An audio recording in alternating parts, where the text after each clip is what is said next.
আসসালামু আলাইকুম। আমি মোহাম্মদ শহীদুল ইসলাম। আবারও স্বাগত জানাচ্ছি 3S ইংলিশ টিউটর চ্যানেলটিতে।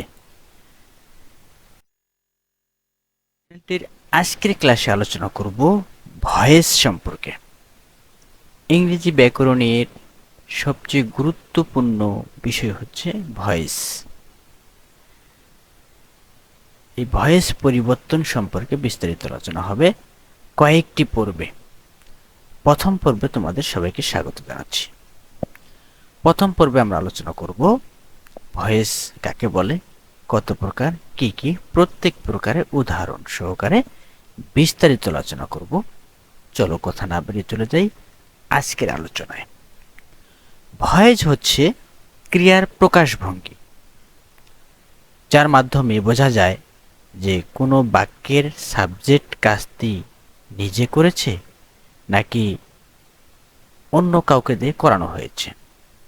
অর্থাৎ কোনো বাক্যের সাবজেক্ট কাজটি করেছে নাকি সাবজেক্ট দ্বারা কাজটা করানো হয়েছে এটা প্রকাশ করে, তাকে ভয়েস বলে। এই বিবেচনায় ভয়েস দুই প্রকার: অ্যাক্টিভ ভয়েস, প্যাসিভ ভয়েস।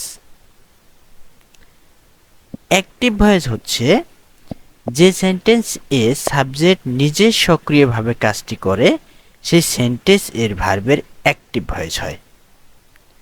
আর প্যাসিভ ভয়েস হচ্ছে যে সেন্টেন্সের সাবজেক্ট নিজে সক্রিয়ভাবে কাজ করে না, বরং অবজেক্টের কাজ তার দ্বারা করা হয়, তাকে প্যাসিভ ভয়েস বলে। উদাহরণ দিলে আমরা বুঝতে পারবো। I right article. এ বাক্যে সাবজেক্ট আই নিজে কাজটি করেছে। ঠিক একই বাক্য প্যাসিভে এসে হয়ে যাবে article is written by me.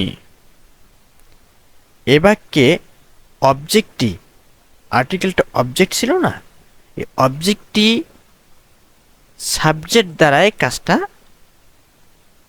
করালো।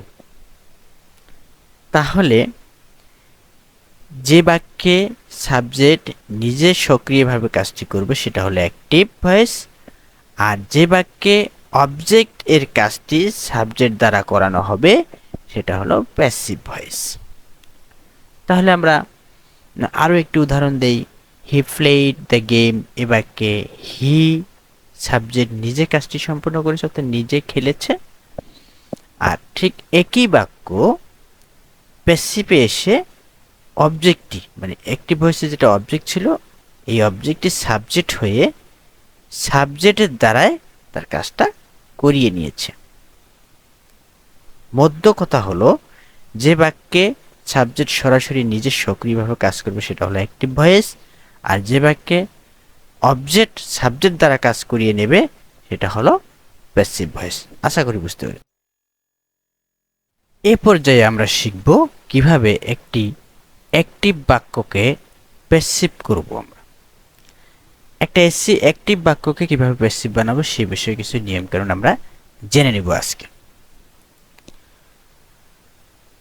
বাক্যটি যদি অ্যাসারেটিভ হয়, আমি অন্য একটি ক্লাসে সেন্টেন্স কত প্রকার কী কী চিনার উপায় সহ প্রত্যেক প্রকার উদাহরণ দিয়ে আমি বিস্তারিত আলোচনা করেছি। ওই ক্লাসটি দেখার অনুরোধ রইল। ওই ক্লাসটি দেখলে তোমরা বুঝতে পারবে কোনটি অ্যাসারেটিভ, কোনটি ইন্টারোগেটিভ, কোনটি ইম্পারেটিভ, কোনটি অপটেটিভ। ওই ক্লাসটি দেখলে তোমরা বিস্তারিত বুঝতে পারবে। তোমরা যারা জানো অ্যাসারেটিভ বাক্য কিভাবে, কোনটাকে অ্যাসারেটিভ বাক্য বলে, তাদের জন্য সুবিধা হচ্ছে আজকের ক্লাসটি। আমি আজকে আলোচনা করব যদি অ্যাক্টিভ বাক্যটি অ্যাসারেটিভ হয় তাহলে আমরা কিভাবে প্যাসিভ বানাবো। প্রথমে আমরা যে কাজটি করব, অ্যাক্টিভ ভয়েস এর যেটা অবজেক্ট থাকবে সেটাকে আমরা সাবজেক্ট বানাবো। প্যাসিভ ভয়েস করার জন্য প্রথমেই সাবজেক্ট বানাবো, অর্থাৎ যদি অবজেক্ট থাকে সেটাকে সাবজেক্ট ফর্মে নিয়ে প্রথমে বসাবো। তারপর সাবজেক্ট এবং টেন্স অনুযায়ী সাহায্যকারী ভার্ব আমরা বসাবো। সাবজেক্ট এবং টেন্স অনুযায়ী অক্সিলারি ভার্ব বা বি ভার্ব নির্বাচন করব। তারপরে মূল ভার্বটির পাস্ট পার্টিসিপল ফর্ম বানাবো। তোমরা জানো ভার্বের তিনটি ফর্ম রয়েছে, একটা প্রেজেন্ট ফর্ম, একটা পাস্ট ফর্ম, একটা পাস্ট পার্টিসিপল ফর্ম। তিনটা ফর্ম রয়েছে। সকল প্রকার প্যাসিভ ভয়েসে ভার্বটি পাস্ট পার্টিসিপল ফর্ম হয়। এরপরে সবশেষে যে কাজটা আমরা করব, অ্যাক্টিভ ভয়েসের যেটা সাবজেক্ট থাকবে প্যাসিভ ভয়েসে সেটা অবজেক্ট ফর্মে দিয়ে তার পূর্বে বাই দেব, অর্থাৎ বাই দিয়ে সাবজেক্টটাকে অবজেক্ট বানাবো। উদাহরণ দিলে আমরা বুঝতে পারবো। She praised me, she praises me, এ বাক্যে অবজেক্ট কি? মি। নিয়ম অনুযায়ী অ্যাক্টিভ বাক্যের অবজেক্টটিকে আমরা প্যাসিভের সাবজেক্ট বানাবো। তাহলে মিটাকে আমরা সাবজেক্ট বানিয়ে নেই, মি এর সাবজেক্ট ফর্ম হচ্ছে আই। এরপর সাবজেক্ট এবং টেন্স অনুযায়ী আমরা সাহায্যকারী ভাব বসাই, অক্সিলারি ভাব বসাই এম। এই বাক্যটি হচ্ছে প্রেজেন্ট ইনডিফিনিট টেন্স হওয়ার কারণে এম ইজ আর যে কোনো একটি দেবো সাবজেক্ট অনুযায়ী। তারপর প্রেজ ভার্বের পাস্ট পার্টিসিপল ফর্ম দিলাম প্রেজড। তারপর শিটাকে, শি অ্যাক্টিভ বাক্যের সর্বশেষ নিয়ম অনুযায়ী অ্যাক্টিভ ভয়েস এর সাবজেক্টকে প্যাসিভ ভয়েসের অবজেক্ট বানাবো। তাহলে শি এর অবজেক্ট ফর্ম হচ্ছে হার। তাহলে শি প্রেইসেস মি এর প্যাসিভ ফর্মটা হচ্ছে I am praised by her. একইভাবে আই প্রেসড হার, তাহলে এখানে নিয়ম অনুযায়ী অ্যাক্টিভ ভয়েসের যেটা অবজেক্ট থাকবে প্যাসিভ ভয়েসের সাবজেক্ট বানাবো। হারের সাবজেক্ট ফর্ম হচ্ছে শি। প্রেজেন্ট ইনডিফিনিট টেন্স হওয়ার কারণে ইজ দিলাম, মানে এম ইজ আর যে কোনো একটি সাবজেক্ট অনুযায়ী। তারপর প্রেজ ভার্বটি পাস্ট পার্টিসিপল ফর্ম দিলাম।